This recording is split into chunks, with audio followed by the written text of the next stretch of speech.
All right, today we're going to demystify something that, a lot of people think of as just a game, but it's so much more than that. It's really like a digital nation with its own economy, its own culture, and a population that's actually bigger than most countries. We are, of course, talking about Roblox. So, let's just start with a number to really set the scale here. 85.3 million. I mean, think about that for a second. That's the average number of people logging into Roblox every single day as of early 2025. It's just, wow, that's an absolutely massive number, and it really starts to paint a picture of how big this thing is. Okay, so here's the plan for today. First, we're going to break down what Roblox actually is. Then we'll get into its whole play, create, and earn model. After that, we'll look at its absolutely explosive growth. Then we've got to talk about some of the controversies because, yeah, it's a platform under fire. And finally, we'll explore its huge ambition. Is it building the metaverse? All right, Section 1, what is Roblox? And the subtitle here is key. It's not just one game. So right off the bat, if you want to understand Roblox, you got to get that idea out of your head. It's not a single game. It's something way, way bigger. So what is it then? Well, at its core, Roblox is an online platform and a game creation system. And the most important part of that definition is created by other users. Seriously, every single one of the millions of games, or, experiences, as Roblox officially calls them, is built by the community. Probably the best way to wrap your head around it is this. Think of YouTube.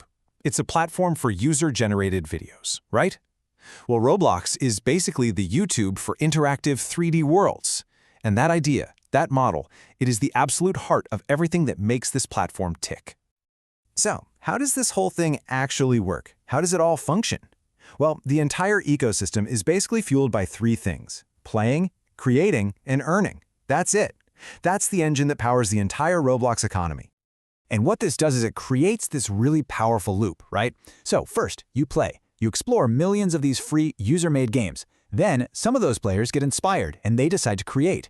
They can download the free Roblox Studio and start building their own stuff. And finally, you can earn. Creators can actually make money from their games through in-game purchases. It's this self-perpetuating cycle of content and commerce. Now, at the very center of this whole economy is the virtual currency, and it's called Robux. It's pretty simple. Players buy Robux with real-world money, and then they use that to buy all sorts of virtual stuff, like cool outfits for their avatar or special power-ups inside of a game. And this is where things get really interesting, because this is where the virtual money connects to the real world. For players, Robux is all about in-game purchases and customizing their avatar. It's the fuel for the digital economy. But for the developers, for them, it's a potential income. They earn that Robux, and then they have the chance to cash it out for real money. It's the incentive that drives the entire creator ecosystem. But yeah, there's a pretty big catch. Before you can cash out, you need to earn a minimum of 30,000 Robux. That's a pretty high bar to clear. So what that means is that only the most successful, or at least the most dedicated creators, actually get to turn their digital earnings into real-world cash. So this whole economic model has fueled some absolutely insane growth. I mean, let's take a look at how Roblox went from this kind of niche platform into a global phenomenon, a multi-billion-dollar public company. Okay, so the journey really kicks off way back in 2006. For a while, growth was pretty steady. But then in 2012, they released it on iOS, on mobile, and that was a total game changer. Suddenly, it was in the hands of millions more people. But the real explosion? That happened in 2020. The pandemic hit, and Roblox basically became the virtual backyard for millions of kids stuck at home. That incredible surge in users led directly to them going public in 2021 for, get this, over $45 billion. So just how big was that pandemic surge? Well, in 2020 alone, the average number of daily active users, it jumped by a staggering 85% compared to just the year before. I mean, that's almost double. It was just a period of hypergrowth that the platform had never, ever seen before. And if you really want to understand the cultural impact, just chew on this stat for a second. By 2020, Roblox reported that over half of all American kids under the age of 16 were playing on the platform. At that point, it wasn't just a popular game anymore. No way. It had become a fundamental part of childhood for an entire generation.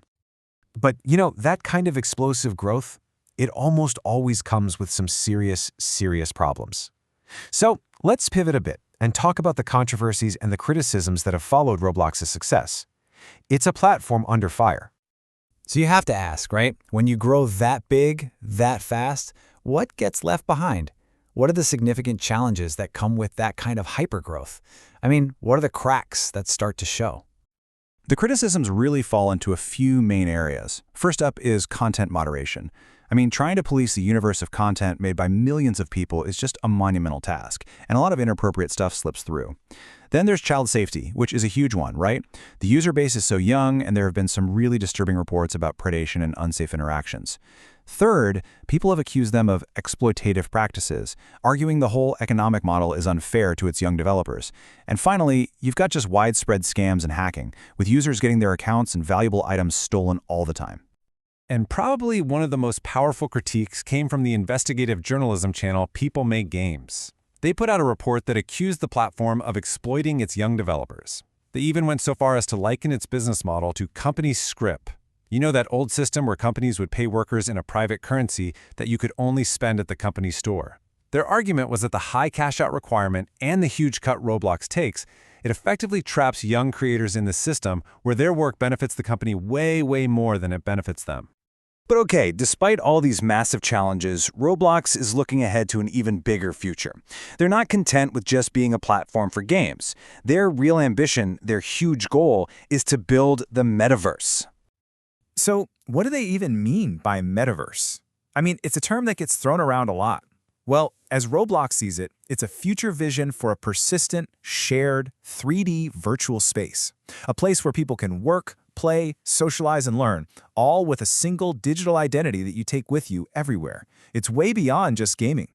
And yeah, if that sounds like something straight out of science fiction, you're not wrong. The company's vision is heavily inspired by books like Ready Player One. That's the kind of all-encompassing digital world they're really aiming for.